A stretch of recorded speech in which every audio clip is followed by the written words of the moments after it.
Okay, so zipping right along here, I don't have any other opening notes. We're just going to dive right into part three. The only thing I'll say is we're going to look at one more historical context section. This one is titled An Age of Revolutions. And what we've basically done with each of the parts of this lesson so far is look at different historical movements and try to observe how they've influenced various literary movements. So we looked at early modernity and how Basho's unique style of haikai poetry paved the way into modernity, especially in East Asia. Then we looked at the Enlightenment and how Sister Juana's response, her letter, was very indicative of the tension between reason and emotion in the Enlightenment. Those periods of history and literature have been given titles by scholars looking backwards. We have early modernity and then the Enlightenment. This next one we're going to look at is best known as Romanticism. The textbook doesn't really use that term. That talks about an age of revolutions. But revolution is the best term to describe Romanticism. If reason is the term that encapsulates the Enlightenment, then revolution is the term that encapsulates Romanticism. So we'll take a look at the Age of Revolutions and the literary movement it spawned, which we now call Romanticism, and we'll take a look at how Faust, as a very revolutionary text, is representative of that movement, the way the other texts we looked at were representative of the movements we discussed in relation to them. All right, so the textbook divides this period of history up into two movements, two revolutions, I should say, the Industrial Revolution and the Democratic Revolution. So a revolution of industry and a revolution of politics. The textbook really focuses on England here, and that's appropriate. As I mentioned before, we're going to try to avoid English and U.S. texts in this class because they're covered so thoroughly in the other surveys, but we do have to look at England and the U.S. in terms of their influence in a global context to better understand the world literatures we're reading. And England was incredibly influential in these centuries. From the late 18th century on through to the early 20th century, England was incredibly influential. So in what ways? Well, that's where the Industrial Revolution happened there. And as I mentioned a minute ago, it expanded outward from England for a few reasons. One is they had some really great innovations that were very much worth copying, so other countries copied them. But England had steadily been growing as an empire, especially after the fall of the Spanish Empire. England emerged as the next world power. And so from the late 18th century on up until the mid-20th century with World War II, England in that time became the largest empire in the history of the world, surpassing even the Roman Empire. And so while we're not looking at traditionally English texts, from this point forward, the majority of the texts we do look at will have in some way been influenced by England's global domination. So one question that might be coming to mind is, why did the Industrial Revolution start in England as opposed to somewhere else? Well, the answer would be tenant farming. What does this mean? Tenant farming is where you have a landowner, the wealthy gentry who owns the land, and they don't want to farm it themselves. They don't want to take the time to do that, and they have the resources to hire that work out. So they have a tenant farmer, but this isn't the person who actually works the land. This is a person who rents the property. They're a tenant. They pay rent to the landowner to rent that land, and then they hire rural laborers, workers, who are the individuals who actually work the land. So there's actually three tiers of social class in the English rural economy: the landowner, the tenant farmer who rents the land from the landowner, and the worker who is paid by the tenant farmer to work the land. Why is this significant? Well, other countries that had similar but very different systems, such as Russia, for instance, had a system where the serf, or the person who worked the land, was under the legal control, almost like indentured servitude, to the landowner. And so that's very different because there's not really any sense of freedom there, and there's not that tenant farmer there as a middleman. And so the way this is really significant is with that tenant farmer role unique to England, those individuals, those tenant farmers, were able to be entrepreneurial. They could look for new opportunities, new markets to develop their income and grow their income. And so you had a shifting of the classes where you had this old money, these people who had inherited the land and rented it out to tenant farmers, but then tenant farmers who could see opportunities in the capitalist system take advantage of those opportunities and make money and make a lot of money and become wealthy themselves and become the new money. So kind of an old money, new money thing there. And so this entrepreneurial opportunity for the tenant farmers in England completely transformed the English economy and helped spur on the Industrial Revolution in England in a few ways. One of those ways is colonial expansion. This led to new markets, new land to till, and new natural resources, new things to grow on that land. And that colonial expansion ended up being a catalyst for a new global economy, with England conquering lands all over the world so they could reap those resources for those entrepreneurial opportunities. The tenant farmers weren't necessarily going out and conquering lands. I don't mean to imply that, but this is a complex economic system, but certainly that was a factor. But one of the main products, one of the main new natural resources they found by conquering other lands was cotton. Sugar also was a big one. But they created an entire slave trade because there was so much work to be done. They needed laborers. And so a lot of really horrible things came out of this growth, this global growth as part of the Industrial Revolution.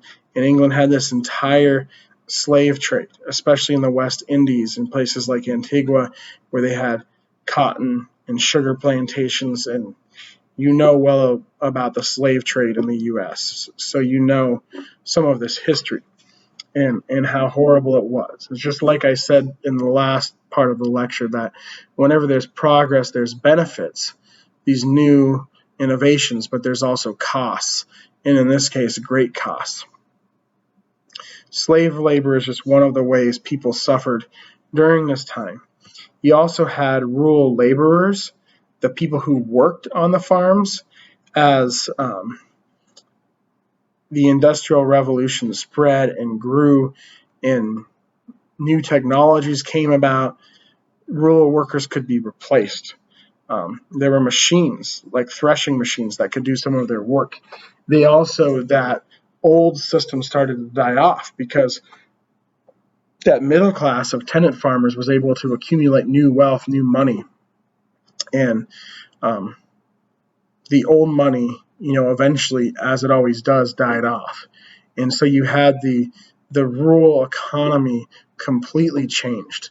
And because it was an industrial revolution, the cities grew, urbanization happened. And so a lot of the rural laborers migrated to the cities. And this wasn't always great because a lot of times, not always, but a lot of times they enjoyed very good relationships with the tenant farmers for whom they worked. And in the cities, the working conditions were absolutely atrocious. The Industrial Revolution led to the invention, essentially, of a new age of manual labor. The way we understand labor in blue-collar work today, that came about during the Industrial Revolution. Because before that, you had families working the family farm. And so this concept of labor was new as new markets emerged. And so in its early infancy here, the time we're looking at, you didn't have labor laws yet. So people could work 14 or 16-hour days in horrible conditions.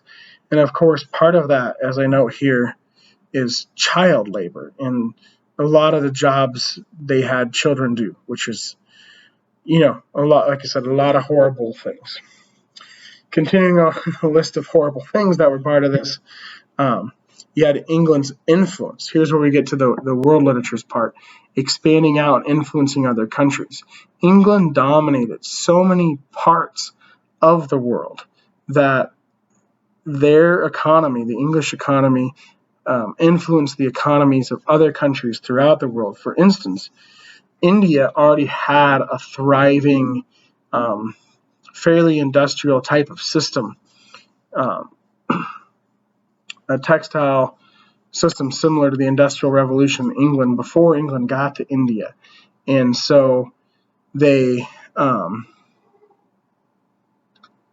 when they started importing different things to England, or to India, it basically forced the Indian workers back into an agricultural economy. They kind of forced India to move backwards because of the way their economy dominated India's through importing and exporting. Furthermore, Latin America had all kinds of things they exported to England, and the money coming in from England was so much and so important that their economy eventually became dependent on England. And so England, through its economy, through its growth, through its imperial expansion, dominated economies all over the world. And so you have this industrial revolution. Again, that duality of progress and cost. All sorts of terrible costs paid here, as you can see. What did this lead to? Well, it led to revolution. And one of the types of revolution was a democratic revolution. People no longer wanted to be governed by a monarch, a king. Kings claimed they were their divine birthright was their reason to be king, that it was willed by God. That's what they claimed. That's what they said. And so there was no restraint, no control, no regulation. And so people wanted a government of the people. This is integral to U.S. history, so you probably know this well. And a similar revolution followed in France in 1789, about 20 years later. But the French Revolution was incredibly violent. You probably learned about this in school growing up too, with the guillotine. And so the new French type of nation that was formed following the revolution, throwing off the old system, people came so attached to that new French identity that a relatively new concept of nationalism was born. Pride in their country to such a degree, to such an extreme. I mean, pride in one's country is a good thing, but like any good thing, it can be carried to an extreme. And you saw that in the latter years of the French Revolution, where they were just wiping people out. And so, not everything that was born of revolution was good. It's all so complicated. That's part of why I love studying history. And because the French revolutionaries went too far with their nationalism, and you had things like the Reign of Terror, France needed a leader. And so Napoleon Bonaparte, who I'm sure you heard of, stepped up and took control of France, and for about 20 years, until he was finally defeated at Waterloo in 1815. Napoleon conquered all kinds of territories. And he was a tyrant. I mean, he wanted to take over the world. But what's interesting about Napoleon is he wasn't highborn. He came from the lower classes and worked his way up, used his natural gifts of being a great tactician and a charismatic leader, and rallied people behind him, and came close to taking over the entire world. And so even though he was a tyrant, people did respect him, and he was a bit of a celebrity during his day. And he really was, horrible as he was, he really did represent this new era, because he was a self-made man who rose all the way to the top. And so it's a lot of information to sum up and to quickly connect us to Faust, this period was really marked by a throwing off of the old ways and putting on of the new ways. That's what you can think of it as a summing up. Throwing off of the old ways, putting on of the new ways. We're going from rural to urban. We're going from kings to democracy. We're going from the social class you're born into at birth is the social class you remain in your entire life to anyone can become anything, like Napoleon did. And so it was, like I said, a very revolutionary time where all of this revolution and change that was happening pushed writers to a point where they no longer saw the need for an absolute relying on reason the way the writers of the Enlightenment did. And so they embraced their emotions, their imaginations, and wanted to cause a revolution in writing, just as there had been a revolution throughout the world. That's where Goethe comes into place.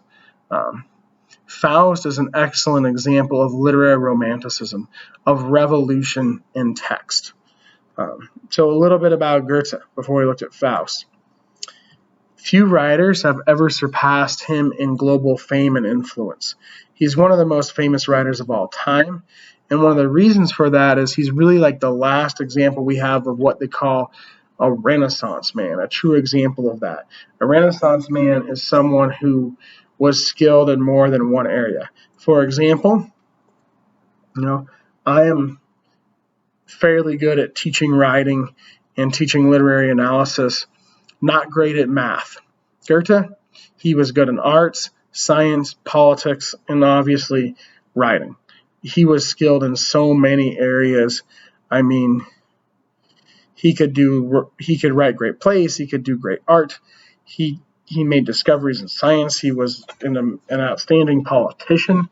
There are really few figures like him in history. He had seen some of the events of the French Revolution firsthand, and Germany itself was emerging as a nation for the first time at this time. And so there was a strong sense of nationalism in Germany, and he had seen how far nationalism could go in the wrong direction with the French Revolution, when it goes too far, I mean. So he didn't want to call himself German. He wanted to kind of pull back from that German nationalism, and he called himself European rather than German. And what that led to was the coining by Goethe of the term world literature. That's right. The term we have for our class comes from Goethe, because he wanted to, when he wrote and when he made achievements and new ideas in literature, he wanted that to be a literature of all of Europe, not just of Germany. What were some of his contributions? One was called Sturm und Drang, which means storm and stress.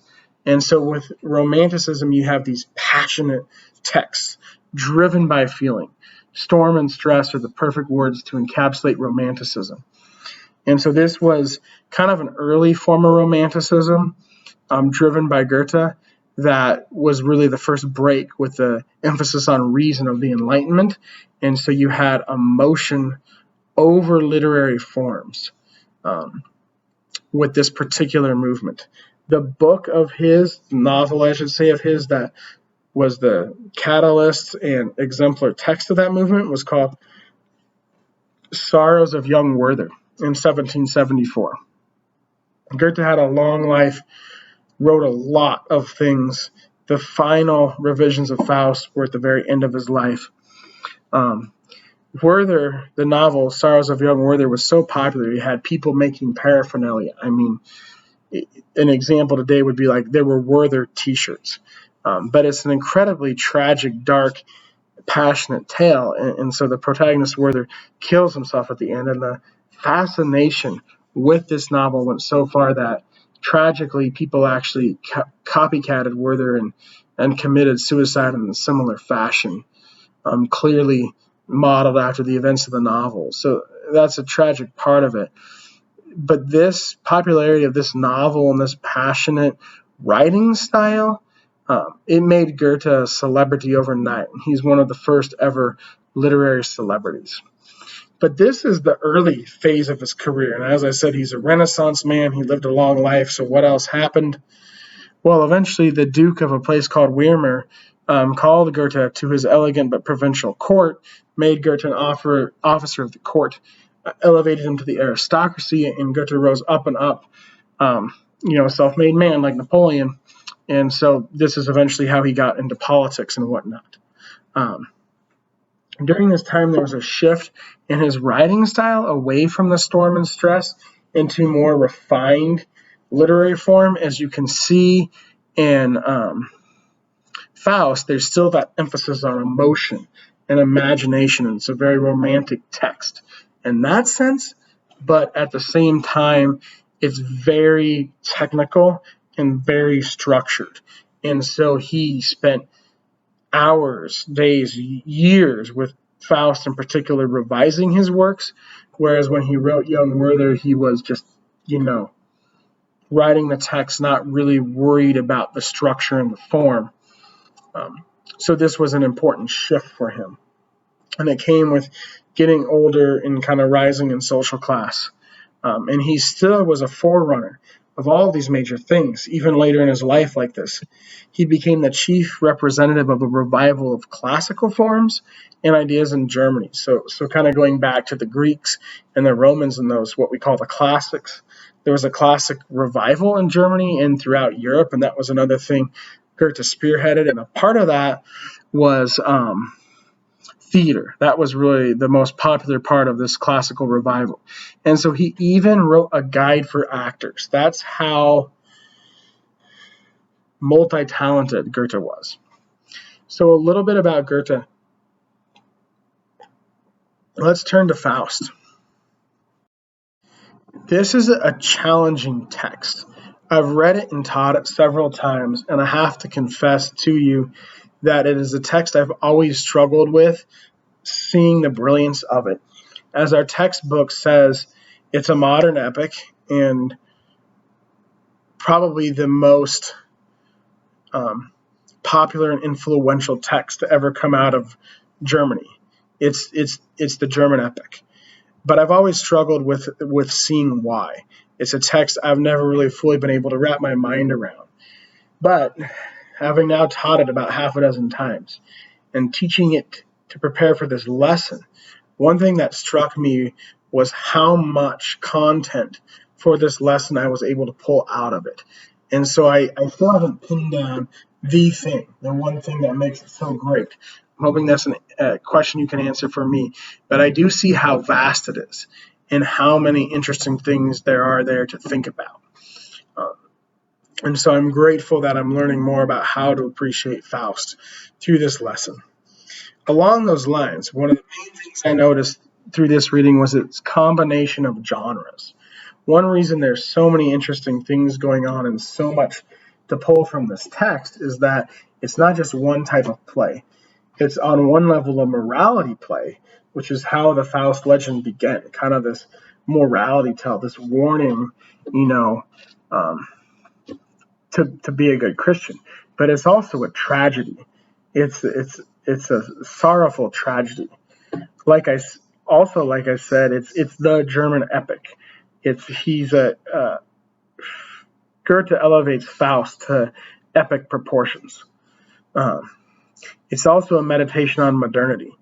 Really, he takes an outdated legend and makes it a thorough exploration of science, philosophy, industry, the qualities we think of as quintessentially modern. And you have this tension then in the text between these new, more technical developments and then the older, more spiritual kinds of things like religion and magic. That's very much a modern tension that this play captures so well. And of course, it's very romantic. So there's also an emphasis on sensuous experience. And really, one of the most fascinating things is the way Faust updated the legend, the way Goethe updated the legend through Faust's pact with Mephistopheles. He, in the original tale, it's basically just a bet between Mephisto and God over whether Mephisto can lead this man astray and win his soul. And the original Faust is condemned to hell, so it's just a morality play. But Goethe expands it so much, and so it actually ends up being a pact between Faust and Mephisto, and it's over whether Faust can have a moment that's so tranquil he never leaves that moment, never wants anything more, ceases to want anything more. And so that's the pact, and that's such a modern pact. We'll talk about the ways Faust is a modern figure. Finally, the appeal of Mephisto's character. The intro in the textbook points out how, due to constraints of space, we only have part one here. And I've only assigned part of part one for you to read. And in part one, Faust is really an obnoxious character. He's not very likable or sympathetic. But Mephisto is incredibly interesting. He has all the most clever lines, like the textbook says. And since it's a play, you could say he steals the show. And so if we were in a classroom and there were more room for discussion than the bit I've tried to create with our discussion board here, one of the first questions I'd ask you would be, what do you think of Faust's character as you read? And what do you think of Mephisto's character? And we'd take those observations, and eventually at the end of the discussion, I'd ask you, well, why do you think Goethe wrote them this way? But like I said, I've only assigned part of it for you.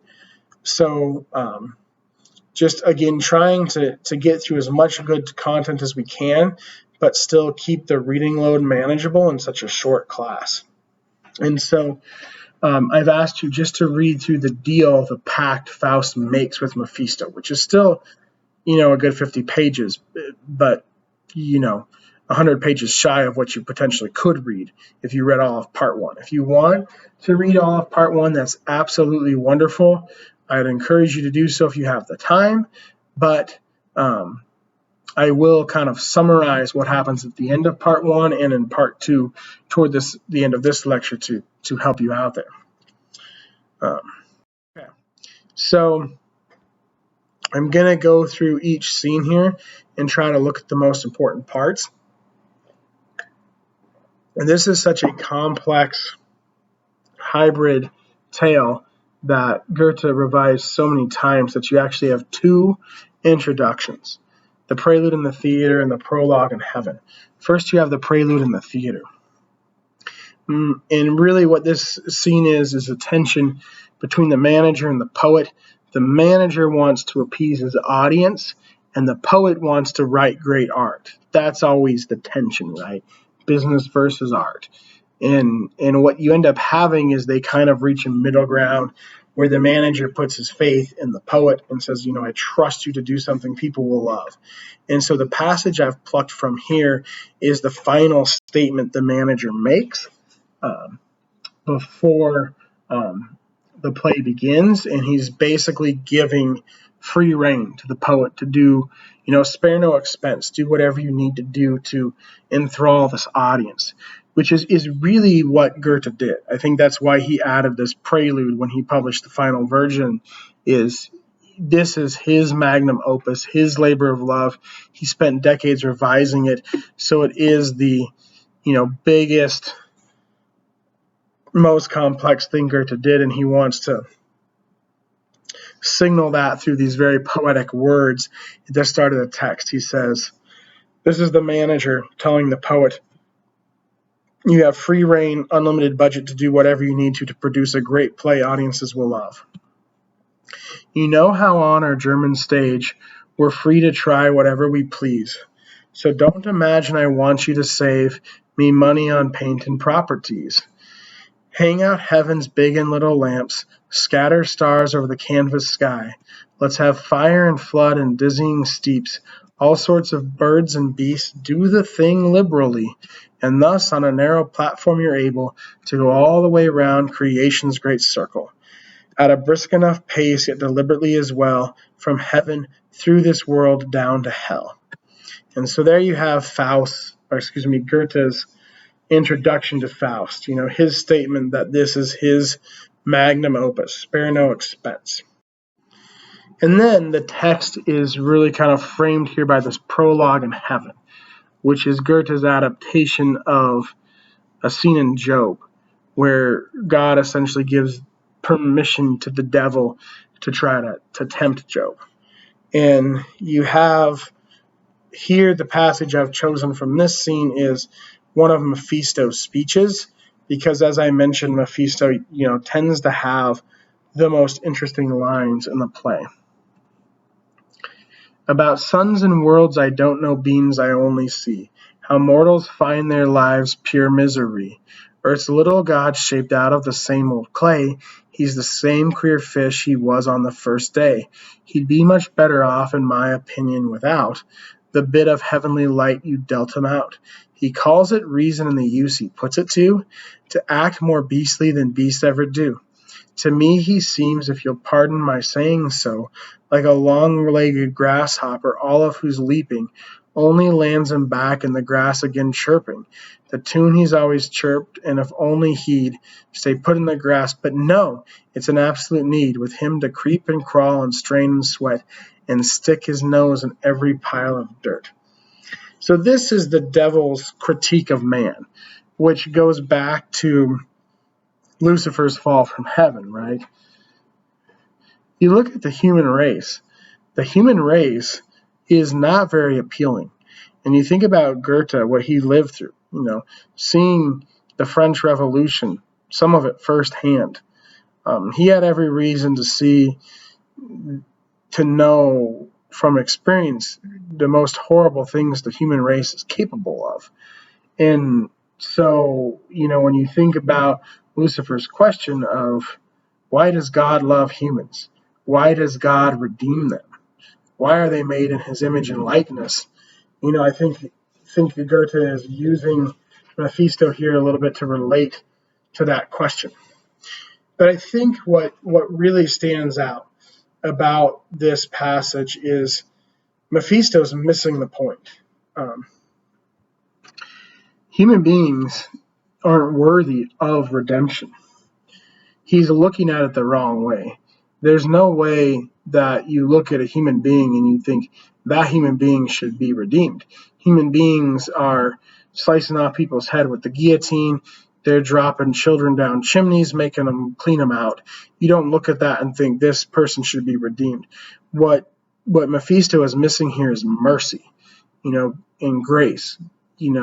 Humans are redeemed in a Judeo-Christian worldview because God chooses to give them mercy and grace and chooses to redeem them. And you look at humans, other than the aspects of humanity, the good aspects in which they're made in God's image and likeness, there's nothing really appealing.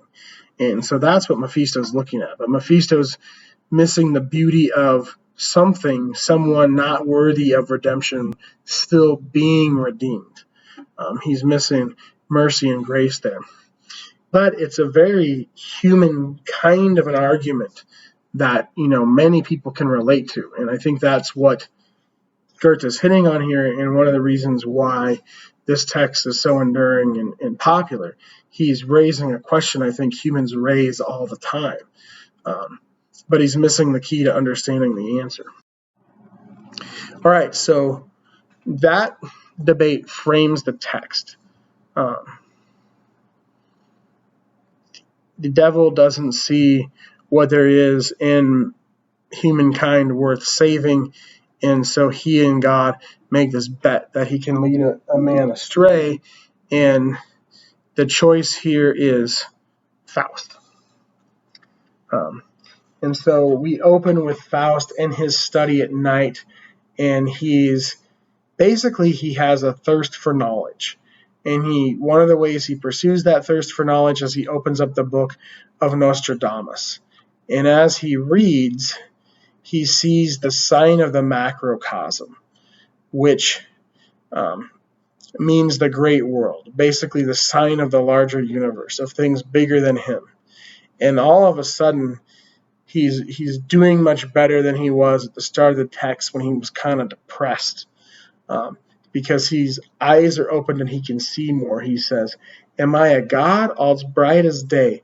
By these pure tracings I can see At my sound's feet, great nature unconcealed. So something that was once hidden from Faust has now been revealed as he's reading this book.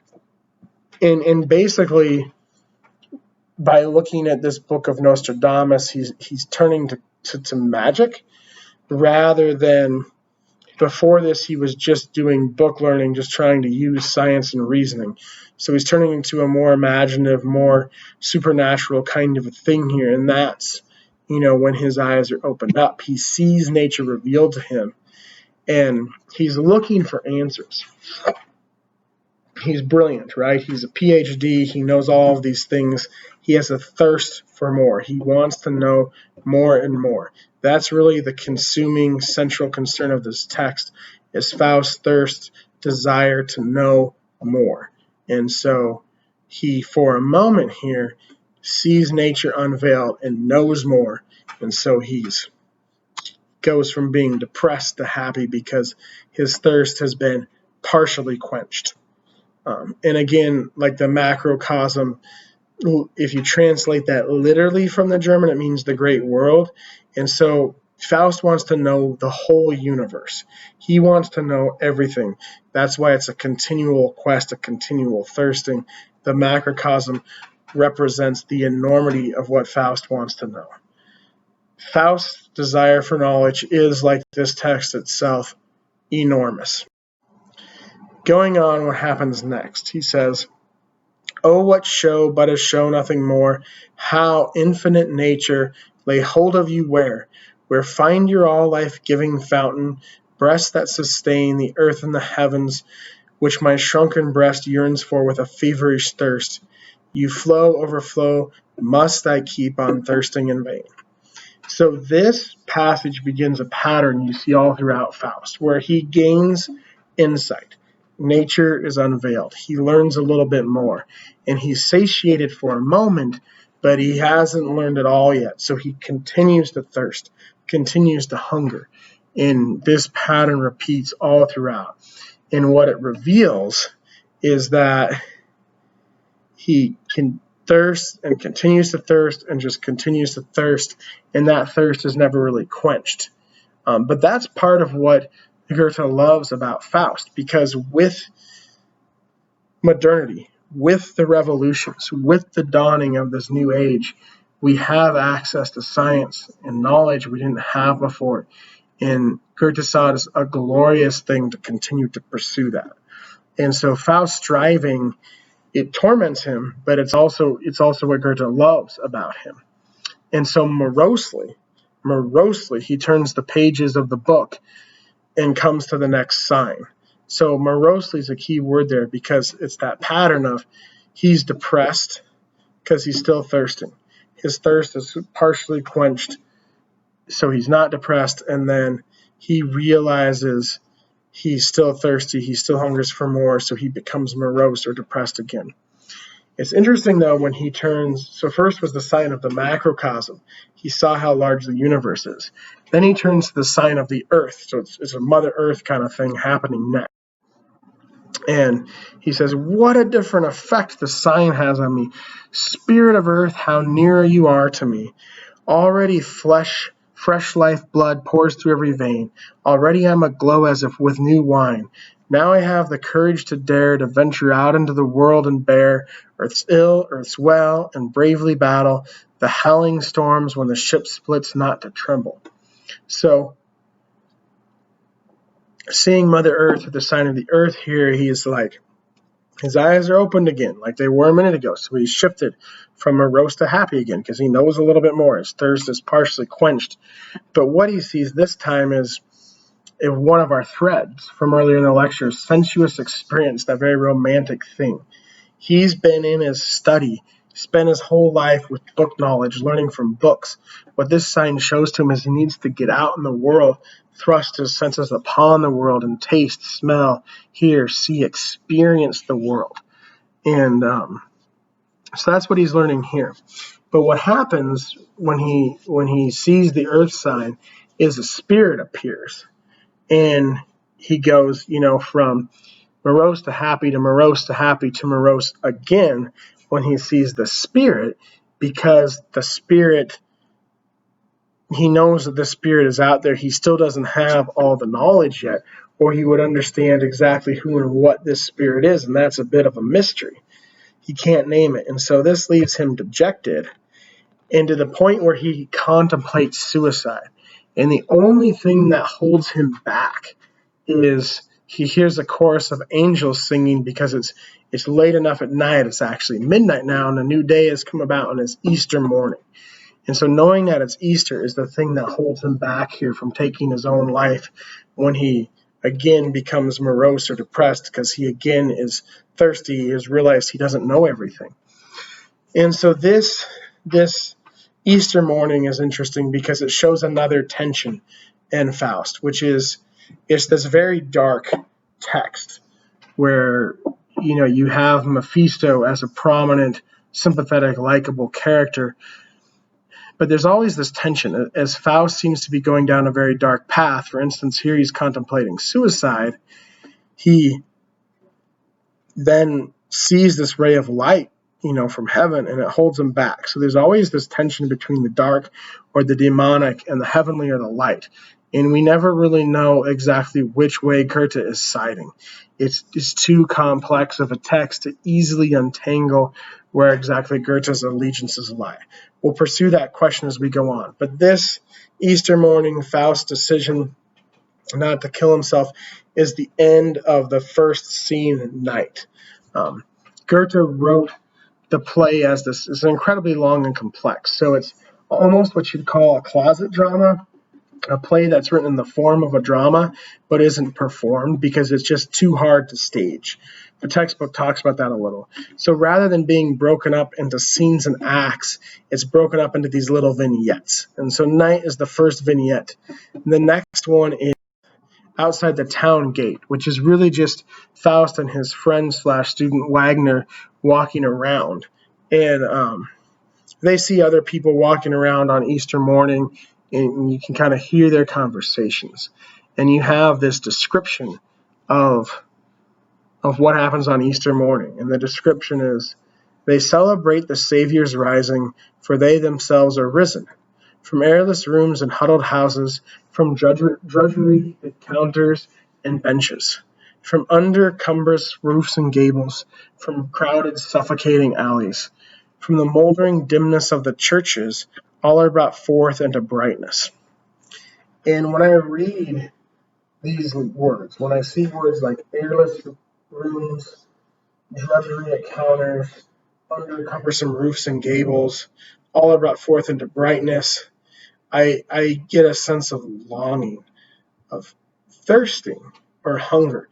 And so I think what this kind of vignette, it almost seems like, what's the point of this scene? It breaks up the building to Faust's interaction with Mephisto. Why insert this? I think it's to show that what Faust's experience is not unique. His degree, his deep, deep thirst for knowledge is unique, but everyone is searching for something. Everyone is missing something from their lives. And so again, you have, I think, this tension between the demonic and the holy here, because you have the answer of what they're missing could be God. That could be what's missing from their lives, but yet they keep searching and they don't find the answer. That's the longing, the yearning I see in this language here. And what's interesting is I'm not going to pull a bunch of quotes from this scene because this lecture is already longer than it needs to be because Faust is such a complex text.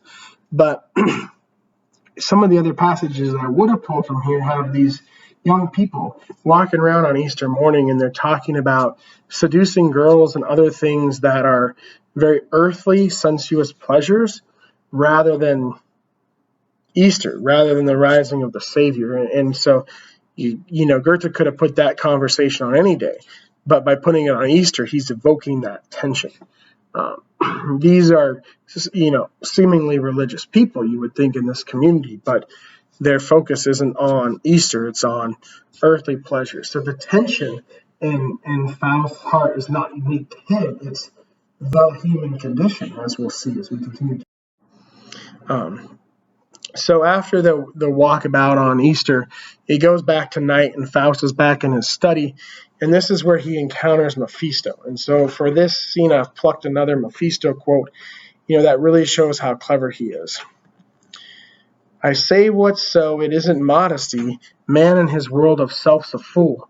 He likes to think he's all in all, and part of the part which was all at first, a part of the dark from which light burst forth, arrogant light which now usurps the air, and seeks to thrust the night from her ancient chair to no avail, since light is one with all things bodily, making them beautiful, streams from them is reflected. Since light by matter is manifest, when by degrees all matter is burnt up and no more, why then light shall not matter any more. So it shows how incredibly clever Mephisto is. Goethe, whatever his intentions, he clearly wanted people to really like this character. And so, again, he discusses humankind's fallen nature. Man in his world of self's a fool. The devil here, like Goethe, can see how clearly fallen and sinful man is. And again, his response is to say, well, why does God love man then? And you have his discussion of his own origin and really this thought process, this logical reasoning, where he's treating the light of God as if it were any kind of light subject to the laws of physics, and arguing that when by degrees all matter is burnt up and no more, why then light shall not matter anymore. And so, I think the devil's downfall is tricking himself into believing he can defeat God, that God's not in complete control of his creation, and that the devil, is not part of God's creation. And so it's this classic tension. In Goethe's writing here, he's able to play it up so that Mephisto is a sympathetic character, which is an impressive literary feat in of itself. All right, one last passage here, and we'll wrap it up. So this scene is so lengthy, Goethe actually breaks it up into 2 vignettes, and this is as far as I asked you to read, because I wanted you to see 2 things. One, Faust's actual interaction with Mephisto. I wanted you to see the 2 of them interact, and then also the pact they make, because that's essential to understanding Faust. So Mephisto says, marvels like that for a devil not so daunting. I'm good for whatever you have in mind, but friend, the day comes when you find a share of your own in life's good things, and peace and quiet are what you're wanting. Faust replies, if ever you see me loll at ease, then it's all yours, you can have it, my life. If ever you fool me with flatteries into feeling satisfied with myself, or tempt me with visions of luxuries, that's it, the last day I breathe this air, I'll bet you. So this is the pact. And again, it's the idea that Faust could be so at ease, at peace, at rest, serene in a moment, he'd never want to leave that moment. And really, what it is Faust is the ultimate representation of the quest for more, the striving for more knowledge. And so, if something could be so good that he would cease to search for more knowledge, something could be so good he would cease to want more, then the devil would win. And so this is really Goethe taking a biblical concept, the struggle for a man's soul, and applying it to the modern questions he was concerned with that are really more secular types of questions. He's applying that spiritual struggle in a different context. In Job, or even in the original Faust legend that Goethe based this on, the struggle is, could a man be led astray from God? Here is this question is, could a man be led astray from thirsting for knowledge? And that kind of thirst for knowledge is, on one hand, it's a life or an all eternity long human desire, but it's a desire amplified by modernity, because in modernity, in the modern world, the modern condition, we have the means to fully pursue it. So real quickly, some things we didn't get to. I really wanted us to get to Gretchen's character because she's really the heart of Faust Part 1, but I just thought it would be too much reading to assign you with Notes from the Underground, which I think is a far better text, due next week. But we don't have a tragedy yet. We have morality play, meditation on modernity, but what makes it a tragedy is Gretchen's character. Faust's contemplation of suicide foreshadows the tragic nature of Gretchen's character because he considers taking that sleeping potion. And when he wants to seduce Gretchen and when she wants to be with him, she gives the sleeping potion to her mother, thinking it'll just help her fall asleep so she can be left alone to be with Faust, but it actually kills her. And so ultimately what this is Gretchen is being with Faust is her sin. And so her mother's death it represents that sin. And so Gretchen in this moment becomes a fallen woman. But near the end of Part 1, a voice from above says she is saved. So Gretchen, despite her fallen nature, reaches heaven, which is very interesting turn of events. It's something to think about. That's why I wish we had read more of the parts with her character, but even still, you can still really contemplate it. Then Part 2 is very different. Part 1 is, the tragic romance. Part 2 kind of removes those elements. And I just want to show you the end of Part 2 here. At the end of Part 2, Faust gets to administer a plot of land. He's in control of something. There's this elderly couple who have property on his land, and he's so insulted by the idea that someone else would have a structure on his land. He asks Mephisto to remove it, but of course Mephisto goes too far and kills the elderly couple.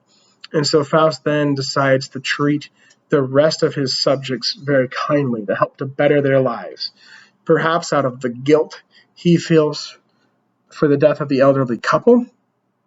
But his moment where he decides to try to help people, maybe his first unselfish moment, you could say, even if it's motivated by guilt, he sees it and says, oh, I could live in this moment forever.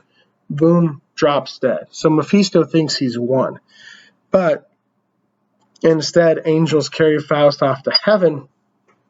And the final 2 lines of the whole play are, he who strives on and lives to strive can earn redemption still.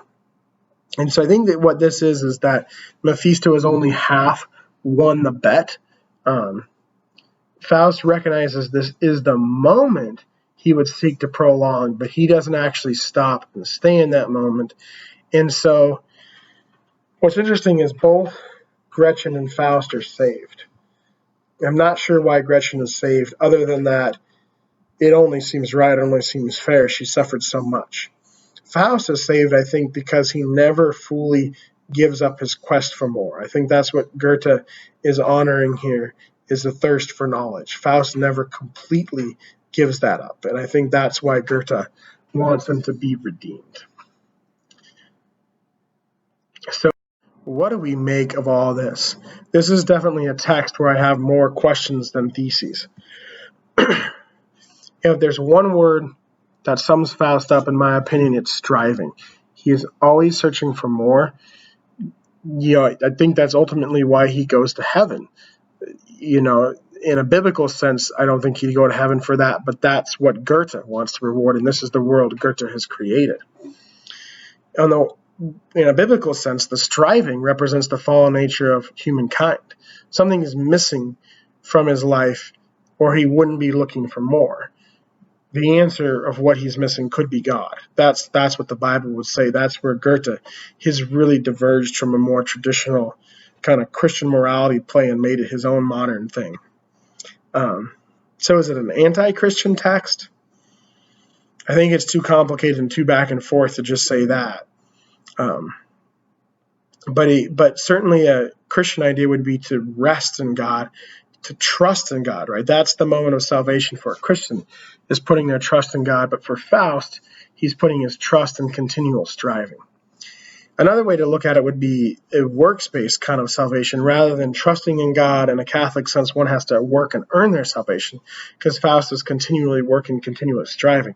I don't think that's it, but if you want to read it in more of a spiritual rather than anti-spiritual sense, I think that's the route you have to go because there's no rest, there's no peace for Faust.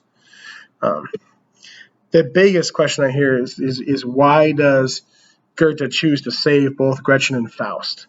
I think we really should focus and dwell on the fact that part one is a tragedy. It's tragic what happens to Gretchen. And so just a brief background on tragedy is helpful. Why write a tragedy? Why read a tragedy? What joy comes from it? Tragedy can actually be quite rewarding. At the end of tragedy, there's a catharsis, which is a purgation of emotion. You've got your emotions wrapped up in these characters. Something happens that lets those emotions go.